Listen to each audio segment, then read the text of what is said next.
Hi, we're here with another segment of Each One Teach One Trying to Reach One, and we're here with And the Davis. Anna Davis. And how much years of knowledge of wisdom have you acquired? How old are you? 73. Okay, so you're 73 years of age, so you're a very wise person. Yes. Have a lot of knowledge. Okay, so the first question I'd like to ask you today is, what did you want to be in life? Like originally when you started, because everybody always Teacher. remember a teacher. Yeah. That was your goal of out of all the Teacher. goals, teacher. And why so? That, when I was coming up, was offered to you. You got married, you became a teacher, you worked at Campbell Soup, RCA, or the post office, or Bell Telephone Company. College wasn't offered at that time. It was just, and everybody became teachers. Okay, so that was like the best profession to be like today as far as being nurses. See a lot of girls today, they with their Yes. scrubs on, they're trying to become nurses. Yeah. Okay, so who would you say you were more like, your mom or your dad? I never knew my father, Okay. so it had to be my mother. That's actually a lot of the basis of why I'm asking that question, because a lot of people answer that way too, you know what I mean? A lot of people answer that they didn't really know their father, so I want to do, you know what I mean, see what the statistic is on that, and see, because I'm getting down, like I say, I'm doing this for people to connect to their loved ones, friends, you know what I mean, make a connection to where, and leave their mark on history, because this is forever going to be here for people to see, you know what I mean, and your mark could leave a mark on history, you know what I mean? That's what so, also, when did the world change, or when did you realize the world was changing for you? When John F. Kennedy got killed, and then when Martin Luther King, and just watching on TV, Selma, Yeah. and watching all people standing up and marching for civil rights, Yes. and that I knew things were different. Yeah. Because being raised in a project, Yeah. it was hate the white man. Yes. That white man was the trouble. But then it came about that everybody was burn, baby, burn, and black power, and I cut my hair off and got an afro, and I changed my name to Nefertari, and I would go on the buses Okay. to Washington To Washington. and march. I didn't go the first time in 1963 because my brother was a big activist, and he made us get on the bus, and I got off because I was afraid. Okay. You're the first person that actually spoke up on, that actually was a part of this. Like I spoken to people, you know what I mean, and like, you know what I mean, we've conversated, but we never got really into depth with it, you know what I mean? But you're the first person, because like I said, me being from another country and me coming up here, my perspective on it is different, you know what I mean? And you living through it, and you being, like, that was a time period I wasn't even born, but then somebody brought it up to me that Martin Luther King died, how much years ago did he die? Was it 50 years ago? 1963. 1963. Yeah. So Maybe that's when he was assassinated. That's 30. Or was it 68? 33, No, 68. He was assassinated in 1968. I'm sorry. Okay, so because this is the 50th year anniversary of it, yes, I believe? so Yeah, like 50 years, and I thought back, like, that's really not that old when you think about it, you know what I mean? I think back and I'm like, oh, 50 years ago wasn't that long ago, you know what I mean? Well, it was a lot of violence on the blacks then, marching. They was getting beat by clubs and things. And watching on TV. Yeah, I see the videos them, and all that. I saw them sick the dogs on people, and I saw Selma. That's when I began to get serious about it. And then, like I said, my brother, he was in this committee called Free Angela Davis. Yeah. And they used to meet at my house. And we sit around, talked about freedom and what we were going to do, played the drums and got high, smoked marijuana. Was the white man was this and the white man was the problem and all that. And then when Martin Luther King did die, I went on the bus to Washington. Reverend Abernathy had a march. How did you feel when that happened? Like, severity of that situation. When you goodness, first heard the news, how did you hear about his death? TV. TV? Okay. And it was like frightening. It was sad. And then you saw the destruction. You saw people burning houses. And as far as frightening, you say, as where, like, now we have nobody protect us, or like, it was what's going to happen next, like unbelievable. And it was like this darkness that came over you. And because you watched all the stuff that was going on in the neighborhoods, people burning, breaking in and destroying and looting.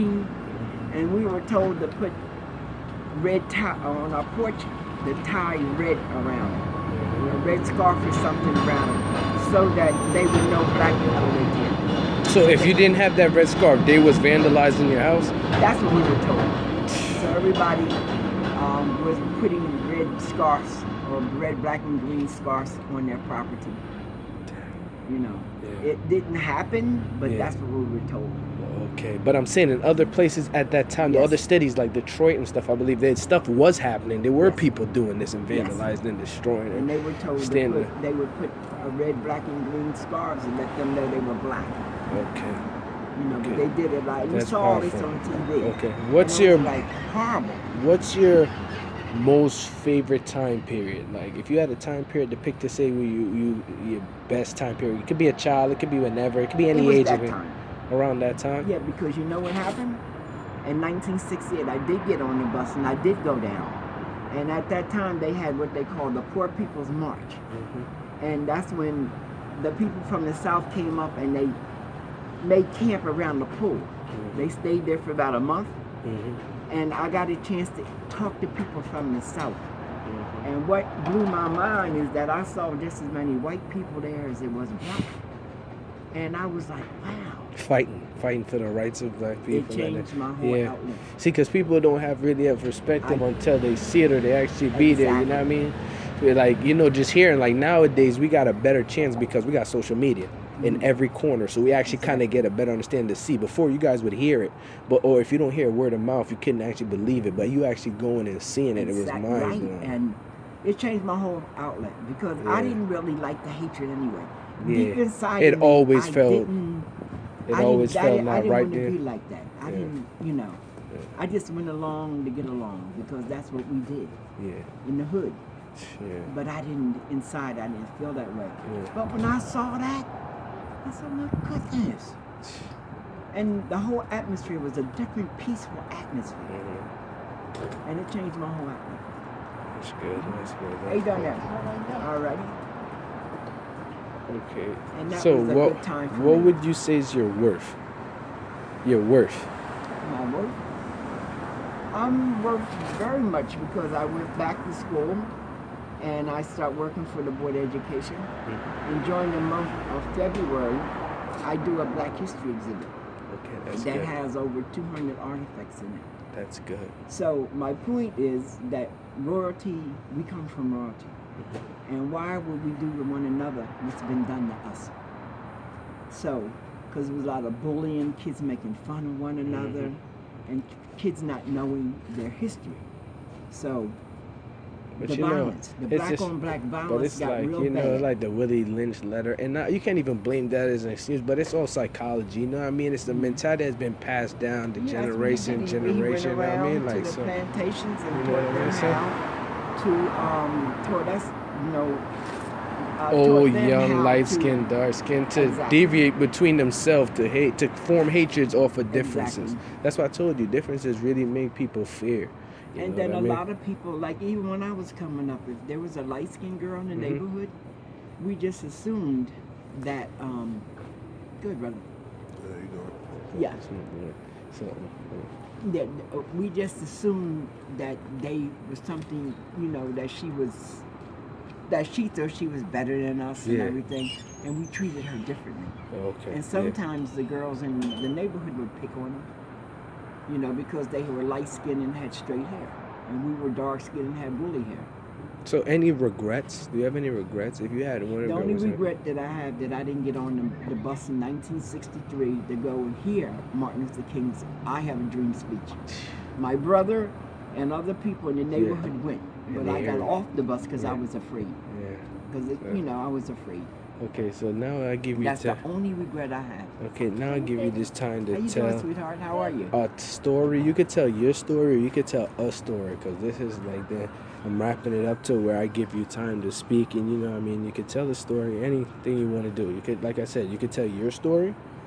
Like, well, that's my story. Or you could tell a story. A story. The best story you ever heard, or anything. There's something you want to share. You know what I mean? Oh, I like to share the part where... Oh, I'm sorry. Hold on. Before I do that, I'm sorry. Because the best advice you ever got. That's a key question. Yeah. Education. Education's liberation. Education is Education. liberation. And do you remember who you got that advice from? Do you want to give them credit or My mother. your mother? Yeah. Okay. I grew up with a mother who was an alcoholic. Okay. But my mother always made sure we went to school. She valued education. And that's why she put me in a Catholic school. Okay. Because at that time, it was thought that if you went to Catholic school, it was an honor. Yeah. We're talking like 65. Because they were a lot of discipline. A lot of people was graduating, and they made sure you get it. They made sure you got at least your education. I wanted to go because I wanted to be with my friends. Yeah. And they went to public school, so they went like the high and all that stuff. Exactly. How was the high? Another question I'd like to ask you outside is, how was Camden High back in the day? Because I hear all stories. At one point, it was in the woods. And Camden High was beautiful. You went there with your friends. You went to basketball games. And you went to clubs. Yeah. And you did a lot of things. Yeah. You know, and you had a lot of fun. You had a lot of friends. Yeah. In the hood where I went, it was only 3 blacks in the class. Yeah. The rest were Caucasian girls. Yeah. So, and it was an all-girls school, all-girls Catholic school. And I didn't want to go. Yeah. I wanted to be with my friends. Okay. So what's your story that you would like to share now? Basically, know yourself. Know yourself. And because when we were coming up, we weren't taught Black history. Only about the Peanut Man. There's a lot of things people are not taught, because I feel like people should learn about taxes, using their credit, certain things that they should be teaching, but they don't. They teach that in high school. Vaguely, not really, not into depth, and not ready for you to advance yourself. You know what I mean? Like I say. Yeah, I guess so. I went to a business school where I learned shorthand and. So I didn't want to do that. I wanted to teach. You know, so I wound up going back to school. But 15 years after I left, and I was fortunate enough to go to Rutgers. They needed African American women. I went on affirmative action. Okay. So I went to Rutgers, and it cost me 1 cent. That was good. I like. And I came back. I came out on the dean's list, and at the time I had 2 children. Okay. So, and that's when. A lot of us do not know their history. When I bring the kids in, the school district let me do the exhibit during the month of February. Yes. No one knows what the Middle Passage is. And then I had the opportunity to go to Tennessee. Yes. And that's where they have the Martin Luther King Virtual Museum. I always thought that Rosa Parks sat in the back of the buses. That she was in the front of the bus. I did not know she was in the back of the bus in her correct seat.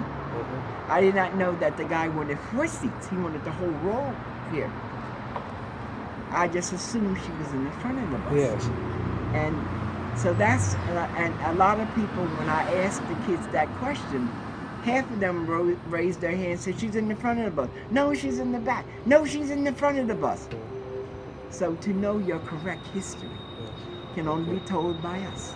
Okay, that's why I want to do this, because I feel like people, you know what I mean, can connect now. Like I say, all these social media outlets, you know what I mean, people using positively, negatively, you know, but there's a lot of positive aspects, so that's why I'm doing this. Like I said, I'm going to be talking to a lot of people. And you know what else is really something? Yeah.